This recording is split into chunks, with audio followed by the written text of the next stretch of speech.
우리가 벌써 대강절 네 번째 주일을 맞이합니다. 대강절이 품고 있는 가장 큰 의미는 아마도 기다림일 것입니다. 그런데 대강절을 보내면서 우리가 행하는 기다림은 막연하고 습관적으로 하는 기다림이 아니라 소망 가운데의 기다림이라고 할 수가 있습니다.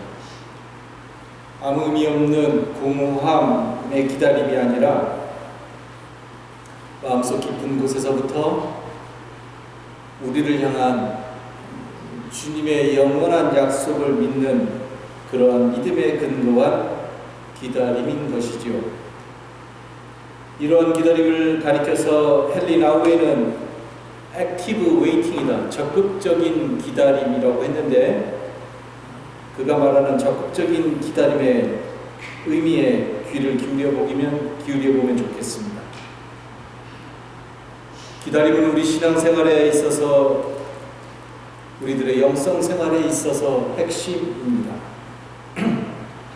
하지만 예수님의 제자로 기다린다는 것은 텅 빈 기다림을 의미하지 않습니다.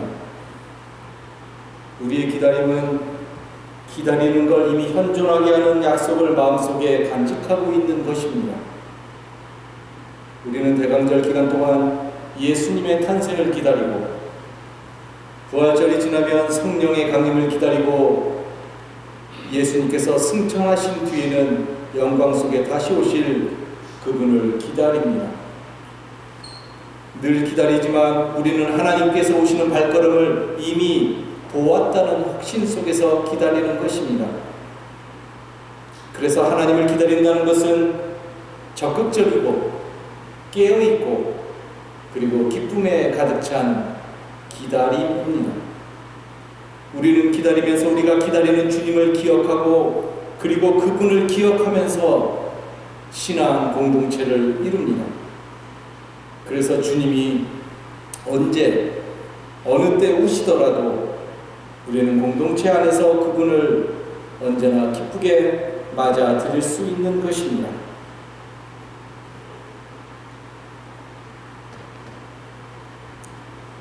오늘은 성경에서 이런 적극적인 기다림의 삶을 신앙적으로 너무나 훌륭하게 살아낸 세례 요한의 삶과 신앙을 살펴보려고 합니다. 세례 요한이 보여준 어떤 깊은 영성의 삶, 그리고 그의 신앙을 통해서 오늘 우리가 이 땅에서 어떠한 삶을 살아가는 것이 하나님 앞에서 의미 있는 인생이 되는가 하는 것을 깊이 생각해보는 시간이 되었으면 좋겠습니다. 우선 세례 요한의 영성을 살펴보고자 하는데, 그의 영성이 보여주는 가장 큰 특징은 무엇보다도 세례 요한은 그가 자신이 누구인지를 알았다는 데 있습니다. 세례 요한은 예수님과 나이가 거의 같아요. 예수님보다 몇 달 먼저 태어난 동시대의 사람입니다. 그 당시 세례 요한은 그 시대의 사람들에게 우리가 생각하지 못할 만큼의 대단한 영향력을 행사하는 아주 유명한 신앙인이었습니다. 그래서 성경을 보면 세례 요한이 진짜 누구인가, 어떻게 저런 사람이 우리들 가운데 살아있을 수 있는가, 그래서 세례 요한에 대해서 많은 사람들이 말들을 하기 시작합니다. 요한복음 1장에 보면 그것이 더 자세하게 기록되어 있는데 이런 이야기입니다. 어느 날 유대 사람들이 예루살렘에서 제사장들과 레위 지파 사람들을 세례 요한에게 보내서 당신은 도대체 누구입니까? 라고 물어보게 했습니다. 그때 요한이 당신은 누구입니까? 라고 하는 그 물음에 나는 그리스도가 아니요 라고 대답을 합니다. 대단히 재밌는 대답이죠. 당신은 누구입니까? 라고 말하면 나는 누구입니다 라고 대답을 해야 되는데, 세례 요한은 제일 먼저 나는 그리스도가 아닙니다 라고 대답을 했습니다. 무슨 말입니까? 그 당시 사람들 가운데는 요한을 가리켜서, 예수님의 제자가 아니라 세례 요한을 가리켜서 메시아, 즉 그리스도라고 믿고 있었던 사람들이 상당수 있었다는 것을 보여주는 것이지요. 요한은 그 당시의 사람들에게 우리를 구원해 줄 메시아가 아닐까라는 생각을 불러일으킬 만큼 대단히 영향력이 있었던 사람이었습니다. 유대인들이 다시 요한에게 당신은 엘리야입니까? 라고 묻습니다. 엘리야, 그들이 믿고 있었던 선지자 중에 최고의 선지자가 엘리야인데 그 당시 사람들은 세례 요한이 엘리야가 죽어서 다시 태어난 것이 아닌가라고 믿었다는 것입니다. 그러자 이번에도 요한은 아니요 라고 대답합니다. 처음에 그랬죠. 나는 그리스도가 아니요라고, 그리고 나는 엘리야가 아니요라고 대답합니다. 그러자 이번에 그들이 또 그러면 당신은 그 예언자요라고 물으니 요한은 이 물음에 대해서 역시 나는 아니요라고 대답합니다. 실제로 세례 요한의 주변에 있었던 사람들과 세례 요한의 제자들 가운데는 세례 요한을 그런 식으로, 즉 메시아로, 그리스도로, 엘리야로, 혹은 유명한 영향력 있는 선지자 가운데 한 사람으로 믿고 있었던 사람들이 상당수 있었다는 것이죠. 그런데 세례 요한의 대답은 무엇이었습니까? 맞다고. 너희들이 생각하는 그러한 메시아 혹은 엘리야 혹은 선지자라고 세례 요한은 대답하지 않고 히라보로는 에고 우크 에이미라고 하는 아주 유명한 말로 세례 요한이 대답을 합니다. 에고 우크 에이미. 우리말로 번역을 하면 나는 아니다라는 뜻입니다. I am not 이라는 뜻이에요. 여러분, 요한이 계속해서 아니요라고 대답하는 것에 주목해야 됩니다. 한 단어인데 이 아니요라고 하는 이 짧은 단어 하나가 대단히 중요한데, 왜냐하면 이 단어가 세례 요한이 누구인지를 오늘 우리에게 결정적으로 보여주기 때문에 그러합니다. 그러자 사람들이 그러면 도대체 당신은 누구요? 라고 묻습니다. 오늘 본문의 말씀이죠. 이에 요한이 예언자 이사야가 말한 대로 나는 광야에서 외치는 이의 소리입니다 라고 대답합니다. 광야에서 외치는 소리라는 것이죠. 나는 너희가 생각하는 그러한 사람이 아니고 메시아가 아니고 엘리야도 아니고 선지자도 아니고 대신에 하나님께서 나를 이 땅에 보내셨는데 나는 광야에 외치는 소리에 불과하다고 자신을 그렇게 이해했습니다. 그리고 실제로 요한은 광야의 소리가 되어서 그리스도를 증거하는 소리로서 그의 전 삶을 이 땅에서 살아가게 됩니다. 여러분, 세례 요한의 영성의 진면목은 다음 이야기에서도 계속해서 보게 됩니다. 세례 요한이 드디어 어느 날 예수님을 처음으로 만나게 됩니다. 요한은 소리로서 보냄을 받았는데 자신이 소리로서 증거하고 있었던, 증언하고 선포했던 예수님을 처음으로 만나는 것이지요. 그때 세례 요한이 사람들을 향해서 이렇게 증언합니다. 요한복음 1장 29절에 보면 보십시오, 세상 죄를 지고 가는 하나님의 어린 양입니다. 너무나 중요한 고백이 아닐 수 없습니다. 보십시오, 세상 죄를 지고 가는 하나님의 어린 양입니다. 너무나 군더더기 없이 맑고 깨끗한 고백이 아닐 수 없습니다. 보십시오, 세상 죄를 지고 가는 하나님의 어린 양입니다. 여러분, 이 단어 중에서, 이 구절 중에서 어떤 단어가 여러분들의 마음속에 제일 먼저 떠오르십니까? 어떤 단어가 가장 중요하게 들리십니까? 세상 죄 중요하죠. 지고 가는, 예수님이 담당하셨으니까 중요하죠. 하나님의 어린 양이다, 너무너무 중요하죠. 말할 것도 없지요. 그런데 잘 보이진 않지만 제가 볼 때는 이 단어들보다 훨씬 더 중요한 단어가 하나 있는데 그것이 바로 보십시오라고 하는 단어입니다. 보십시오. 세례 요한은 자신은 광야에 외치는 자의 소리인데 소리가 되어서 증언하고 있는 나를 보지 말고 여러분들의 시선을 세상 죄를 지고 가는 어린 양에게 두라고 말하고 있습니다. 세례요한이 가지고 있는 위대함, 설교 몇 편을 해도 부족함이 없지만 제가 볼 때 세례요한의 위대함은 여기에 있습니다. 그는 자신이 영광을 받을 수 있는 자리에 있었어요. 그런데 그것을 추구하지 않았습니다. 그는 자신에게 이목을 집중시킬 수 있었지만 그렇게 하지 않았습니다. 손가락으로 은밀하게 자기 자신을 가리킬 수 있었지만 그는 그렇게 하지 않고 자신의 손가락으로 주님을 가리켰습니다. 보십시오라고 말이지요. 여러분, 사람들은 세례 요한이 혹시 자신들이 기다리던 메시아가 아닌가, 그리스도가 아닌가 할 정도로 그에게 기대를 많이 걸고 있었습니다. 여러분들, 세상에 누가 태어나서 그 사람이 그리스도가 아닌가라고 하는 소리를 들을 수 있겠어요? 그런데 세례 요한이 그 소리를 들었다는 말입니다. 실제로 그래서 세례 요한은 예수님이 공생애를 시작하시기 전에, 세례 요한에게 세례를 받기 전에 예수님은 누군지도 몰랐어요, 사람들이. 세례 요한은 예수님보다 그래서 당시에 더 많은 영향력을 행사하고 있었다는 말입니다.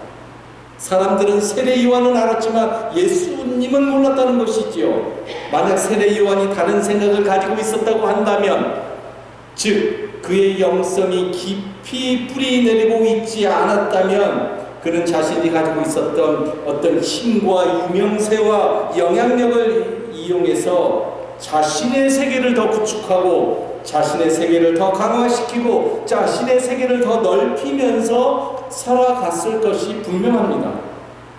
누구든지 그렇게 살아갔을 거예요. 그런데 세례 요한은 에임이 나는 아니다. 그는 그렇게 하지 않았다는 말입니다.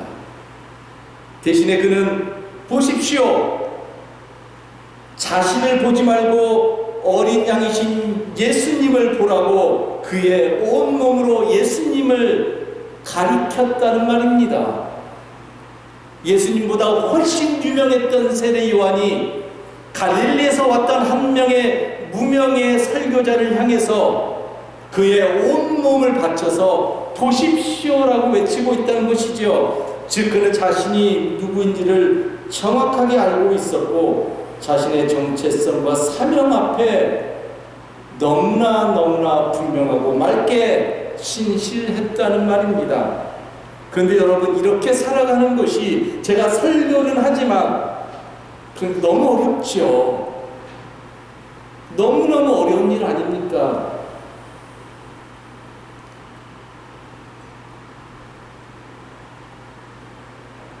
이번에 작가 한강이 노벨 문학상을 받았습니다. 그렇죠? 그녀의 수상은 실로 국가가 너무나 어지럽고 어렵고 혼란스러운 이런 시대 속에 우리가 살아가고 있는데, 그래서 우리 모두에게 정말 큰 위로가 되고 그리고 또 큰 기쁨의 선물이 아닐 수 없습니다. 근데 대한민국이 괜찮은 나라구나 라는 것을 우리로 하여금 자부심 갖고 세상을 살아가게 하지요.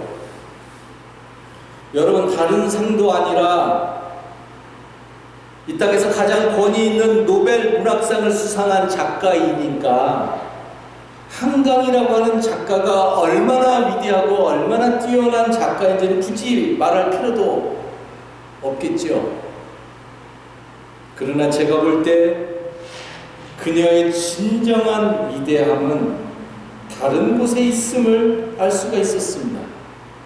즉, 노벨 문학 수상 소식이 전해진 다음에 그녀가 보여주는 삶의 어떤 애티튜드, 삶의 어떤 행위 혹은 그녀가 보여주는 삶의 행보에 있었던 것입니다. 한마디로 말해서 작가 한강은 고요해요. 소란하지 않아요. 무슨 반에서 우등산 하나 탄 게 아니잖아요. 그거 타고도 현수막 걸고 있는 이 시대를 살아가는데 노벨 문학상을 탔는데 고요해요. 그리고 일체의 언론에 노출되는 것을 최대로 자제합니다. 그러면서 끝까지 지금까지 자신이 살아왔던 그 삶, 본질적인 것에서 작가 한강은 벗어나지는 않습니다. 언어를 끊임없이 이야기해요. 작품을 말하고 문학을 이야기하고 그리고 그녀가 관심이 있는 어떤 인간의 삶, 인간의 삶에 대해서 계속해서 초점을 맞춥니다. 내가 이 작품을 써서 이렇게 위대하게 되었노라고 말하지 않고요. 분주하고 파티를 열고 사인회를 열고 자신에게 조명을 집중해도 그렇게 크게 문제시 될 것 없는 상황에서도 그녀는 중심을 잃지 않습니다. 그리고 지금 이 상황에서 더군다나 대한민국이라고 하는 삶의 터전에서 본질적으로 무엇이 더 중요한지를 작가 한강은 그녀의 삶을 통해서 계속해서 우리들에게 더 크게 보여주고 있는 것이죠. 여러분, 큰 울림을 주는 삶이라고 하는 것은 바로 이렇게 살아가는 삶이 아닐까요? 그래서 우리는 그녀의 내면의 세계가 무엇인지를 아는 거죠. 그녀의 내면의 세계에 어떠한 힘이 흐르고 있는지를 알고 그리고 그 길을 조용하게 걸어가는, 고요하게 걸어가는 그녀의 모습이 진정으로 위대하다는 것을 보게 됩니다. 세례요한이 그랬죠. 유명했고 힘이 있었고 영향력이 있었지만 세례요한은 절대적으로 자신을 낮추었죠. 보십시오 하면서 본질적인 것에 자신의 사명을 완전히 이루어가는 신앙이었단 말입니다. 그렇다면 세례요한이 이처럼 자신에 대한 이해를 명확하게 하고 그 길을 철저하게 걸어갈 수 있었던 힘은 어디서 온 것일까요? 예, 그것이 바로 세례요한의 내면의 힘, 그의 영성의 힘이라고 할 수 있을 것입니다. 성경에 보면 세례요한에 대해서 아주 독특하게 묘사한 구절이 있습니다. 마가복음 1장 6절인데 요한은 약대 털옷을 입고 허리에 가죽띠를 띠고 메뚜기와 석청을 먹었더라. 성경에서 어느 사람에 대해서 이렇게 구체적으로 묘사한 것이 흔하지 않은데 세례요한이 심지어 무엇을 먹었더라고 하는 것까지 밝힐 만큼 흔하지 않은데 이 말씀은 세례요한이 그래서요 어떠한 삶을 살았는지를 이 땅에서 그가 어떠한 길을 걸어갔는지를 명확하게 보여주고 있는 구절이라고 할 수 있을 것입니다. 여러분들 약대 털옷 그리고 허리에 띈 가죽띠 그리고 메뚜기와 그리고 석청 돌의 꿀이겠죠. 이런 단어들은 그의 삶이 철저하게 금욕적인 삶이었음을 말하는 것입니다. 요한은 제자들과 더불어서 공동체 생활을 했을 것 같은데 그들과 함께 철저하게 금욕적인 생활을 하면서 그리고 그 공동체를 이끌어갔습니다. 금욕적이라고 하는 말은 말 그대로 삶에서 불필요한 욕망을 끊어내는 것을 말합니다. 가지고 있지 않아야 되는 불필요한 욕망이 얼마나 많은지 몰라요. 그래서 세례요한은 그것을 끊어내는 겁니다. 그리고는 오로지 하나님만을 생각하면서 하나님의 것으로 채우면서 삶을 하나님의 법칙대로 살아가는 것입니다. 세례요한은 예수님이 오심으로 인해서 하나님의 새로운 시대가 열리게 되었음을 믿었습니다.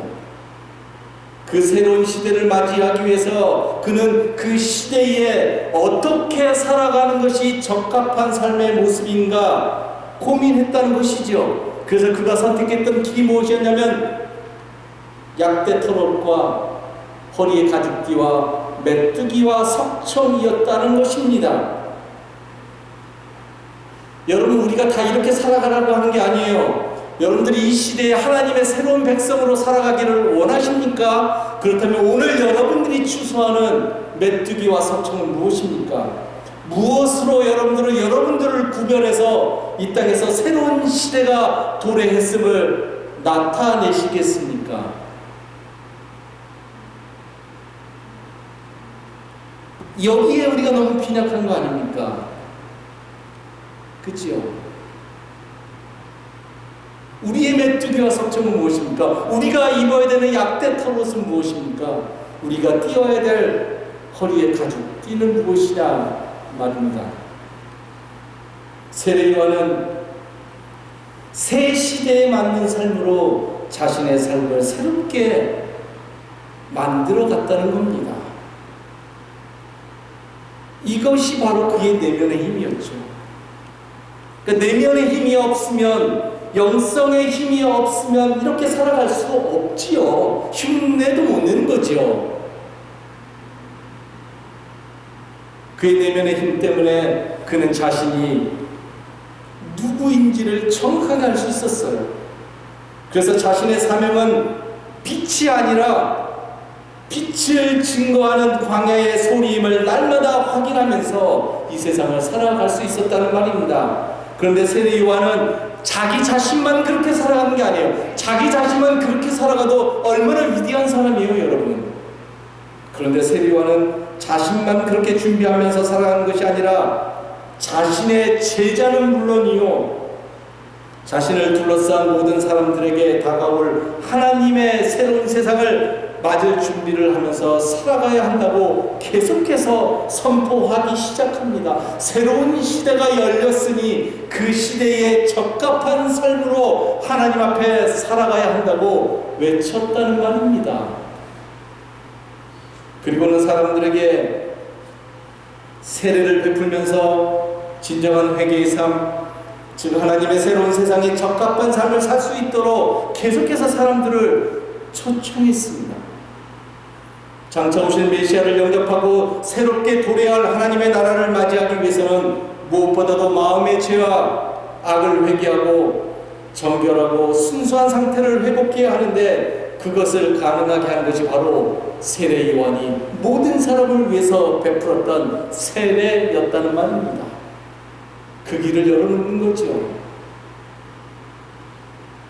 이 모든 것이 예수님 한 분을 맞이하기 위해서 세례 요한이 이 땅에서 살아가는 삶의 모습이었다는 말입니다. 그래서 예수님도 세례 요한을 이렇게 칭찬하죠.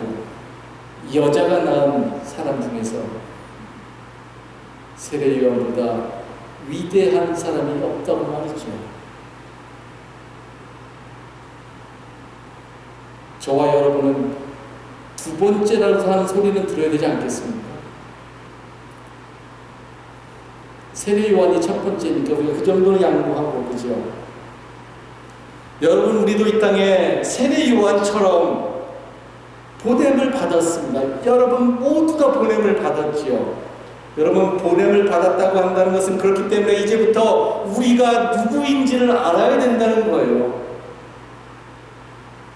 그래서 우리가 어떠한 길을 걸어가야 하는가 하는 것을 깨달아야 한다는 것을 말합니다. 그것이 보냄을 받은 자들이 이 땅에서 살아가는 삶의 모습인 것이지요. 만약에 우리가 세상을 허망하게 살아간다든지 대충 살아간다든지 아니면 욕심스럽게 살아간다면 그것은 보냄을 받은 자가 살아가는 삶의 모습은 아닐 겁니다. 그렇죠? 왜냐하면 하나님은 우리를 한 사람 한 사람 이 땅에 보내시면서 정말로 한 사람 한 사람 가장 귀하게 창조해서 이 땅에 보내시면서 너는 이 세상에서 살아갈 때 너의 세계를 강화하고 너의 삶을 허망한 것으로 채우고 너를 욕심스럽게 만들면서 허망한 길로 걸어가고 더 나아가서 네가 가진 힘을 다른 사람을 괴롭히면서 교만하게 사용하면서 살아가라고 하지 않았을 거 아닙니까?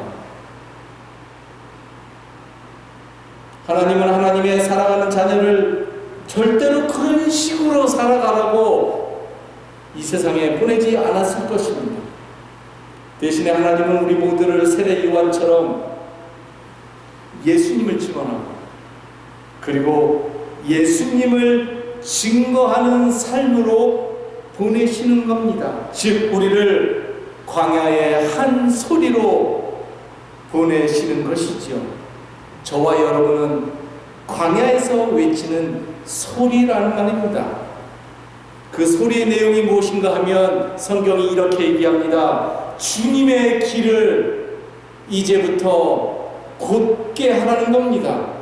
저와 여러분들이 살아내야 될 메시지가 무엇이냐면 주님의 길을 곧게 한다는 것이에요. 여러분, 주의 길을 곧게 한다는 말 속에는 무엇이 내포되어 있습니까? 지금 주님의 길이 곧지 않다는 거죠. Not straight. 그죠?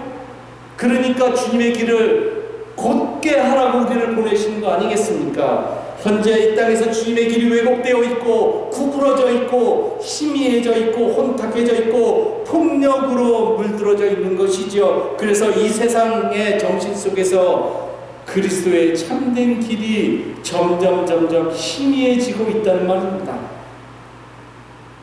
그리스도의 길이 점점 희미해지고 있다는 사실이 중요한 것이 아니라요, 여러분. 그리스도의 길이 점점 희미해지고 있었던 것은 예수님이 태어날 당시에도 있었던 일이에요. 중요한 건 뭐냐면 여러분, 바로 그러한 시대 속으로 우리가 보냄을 받았다는 것입니다.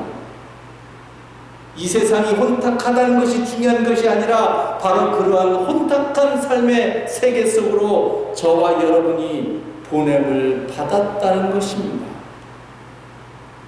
그래서 우리는 무엇보다도 이 세상에서 광야의 소리가 되어서 주의 길을 곧게 해야 한다고, 똑바로 펴야 한다고 이제부터 외쳐야 합니다. 왜? 그것이 우리의 사명이니까.